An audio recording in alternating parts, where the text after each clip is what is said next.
आज फिर हम लोग तीसरे क्लास में इंग्लिश ग्रामर के कुछ क्वेश्चन को देखेंगे, जिसमें हम लोग क्या क्या देखेंगे, तो वन वर्ड सब्स्टिट्यूशन देखेंगे, आइटम्स फ्रेज देखेंगे और करेक्ट स्पेलिंग देखेंगे। उसके बाद जो है कुछ ग्रामर के कॉमन एरर को भी हम लोग देखेंगे। तो चलिए शुरू करते हैं क्लास को। कहता है a person who eats other people flesh, यानी a person eats other people flesh, यानी अदर पीपल के फ्लेश को क्या करता है, खाता है, वो कहलाता है कैनिवल कहलाता है। क्या कहलाता है, कैनिवल, यानी नरभक्षी कहलाता है। अगला देखते हैं स्किल टू डू एवरीथिंग, यानी कोई व्यक्ति है जिसके पास सभी कुछ करने का स्किल है, उसे क्या कहते हैं, तो उसे कहते हैं ओमनीपोटेंट कहते हैं, यानी सर्वशक्तिमान कहते हैं। लेकिन आप लोग को याद रखना है कि इंग्लिश का वर्ड इंग्लिश में ही समझना है, ताकि एग्जाम में आप लोग को समझ में आए। जैसे a person who eats other people flesh, यानी कैनिबल कहलाएगा। स्किल टू डू एवरीथिंग, यानी क्या कहलाएगा, तो ओमनीपोटेंट कहलाएगा। उसके बाद diet can not be cured, क्या है, तो diet can not be cured और या मेड बेटर, जिसे नहीं बनाया जा सकता है, मेड बेटर यानी और अच्छा नहीं बनाया जा सकता, क्या कहलाएगा, इनकरेबल कहलाता है, यानी असाध्य, इनकरेबल कहलाता है। ठीक है। One who looks at the dark side of life, ऐसा आदमी जो अपने लाइफ के ऐसा व्यक्ति जो डार्क साइड ऑफ लाइफ को देख लेता है, वो कहलाता है पेसिमिस्ट कहलाता है। क्या कहलाता है, तो पेसिमिस्ट, यानी निराशावादी। A person who knows several foreign language, यानी a person who knows several foreign language, यानी ऐसा आदमी जो बहुत सारे विदेशी लैंग्वेज को जानता है, वो कहलाता है लिंग्विस्ट कहलाता है। क्या कहलाता है, लिंग्विस्ट, यानी बहुभाषावादी कहलाता है, बहुभाषावादी। उसके बाद देखिए one who believes in the exist of God, यानी ऐसा आदमी जो क्या करते हैं, भगवान में विश्वास करते हैं, क्या कहलाता है, थेइस्ट कहलाता है, यानी थेइस्ट यानी आस्तिक कहलाता है। उसके बाद one person does not believe in the exist of God, यानी ऐसा व्यक्ति जो गॉड में भरोसा नहीं करता है, बिलीव नहीं करता है, वो कहलाता है अथेइस्ट, यानी आशावादी। और ये क्या हो जाएगा, आशावादी नहीं, ये होता है नास्वर, ये होता है आस्तिक, ये होता है मतलब आस्तिक और ये नास्तिक, यानी आशावादी नहीं होगा, हमने गलत बोल दिया। यानी जो भगवान में बिलीव करता है वो कहलाता है थेइस्ट, यानी आस्तिक।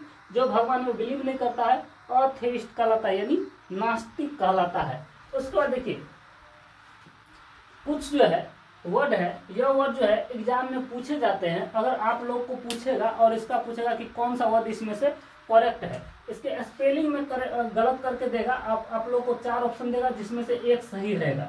तो इसको आप लोग कैसे याद नहीं करना है, इसको लिख करके आप लोग क्या करना है, बार बार देखना है। जैसे वैक्यूम, आप लोग अधिकतर लोग इसमें क्या गलत करेंगे एग्जाम में, वैक्यूम को ऐसे लिखेंगे VACCUM, या इस तरह से लिख देगा, या VACCWM दे देगा, लेकिन ये क्या है, तो गलत है।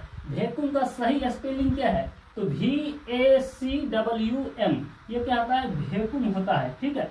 इसी तरह से आप लोग को सिंक्रोनाइज क्या है, तो सिंक्रोनाइज, इस तरह के वर्ड मीनिंग को आप लोग को बार बार लिख करके प्रैक्टिस कर लेना है। ब्यूरोक्रेसी क्या है, तो करेंसी नहीं है, क्रेसी, ब्यूरोक्रेसी, इस तरह के वर्ड इस तरह से आप लोग को देगा और आपको इसको लिख करके प्रैक्टिस कर लेना है। ठीक है।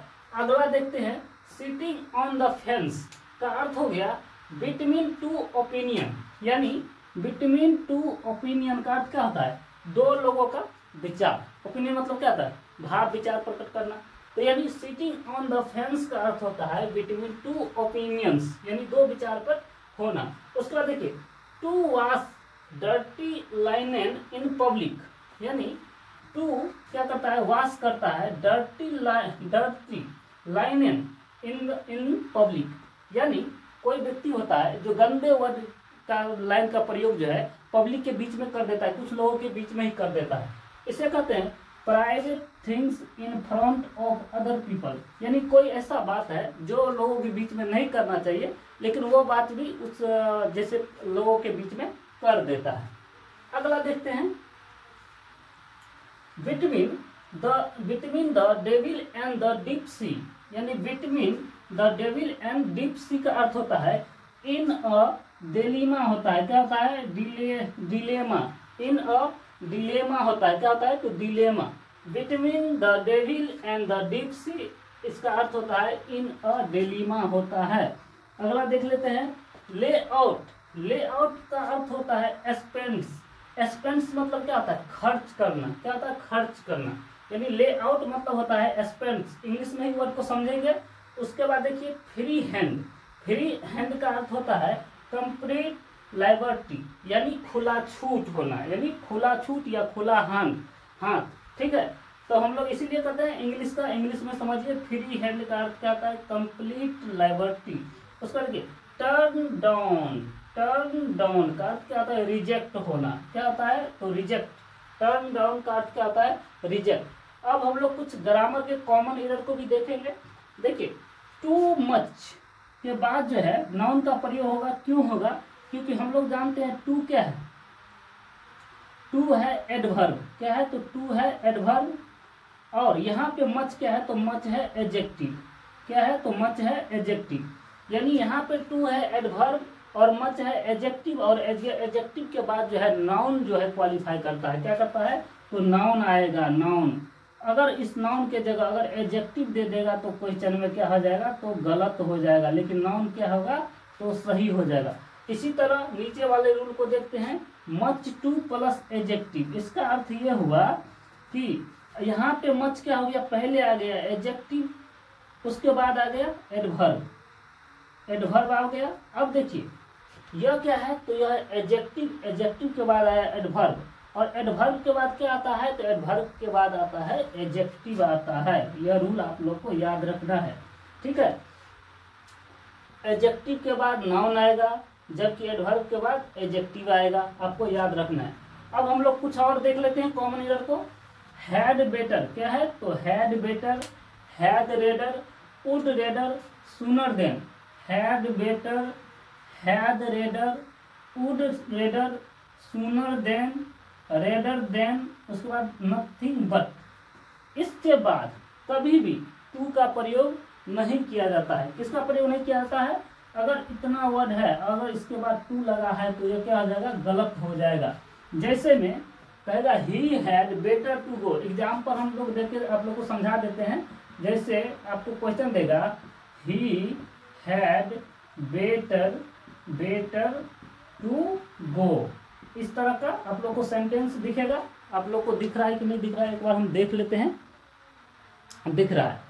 इस तरह के अगर आप लोग को सेंटेंस देगा he had better to go, अभी आप लोग को पढ़ाए हैं कि हैड बेटर का बाद जो है टू का प्रयोग नहीं होता है, अर्थात यहाँ पे इस पार्ट में गलत हो जाएगा। क्या हो जाएगा? गलत हो गया। तो इसका सही क्या होगा? तो ही हैड बेटर गो। दैट क्या हो जाएगा? गो हो जाएगा। और एक चीज और याद रखना है, अगर वाक्य में यह वर्ड आए तो हैड के बाद जो है बेटर का ही यूज होगा, हैड के बाद रेडर का यूज होगा, वुड के बाद रेडर का प्रयोग होगा, सूनर के बाद देन का प्रयोग होगा, रेदर के साथ देन का प्रयोग होगा, नथिंग के साथ भी बट का प्रयोग होगा, और इसके अलावा दूसरा कोई वर्ड होगा तो वो गलत हो जाएगा। आपको इतना याद रखना है। आज के लिए इतना ही। तब तक के लिए जय हिंद, जय भारत।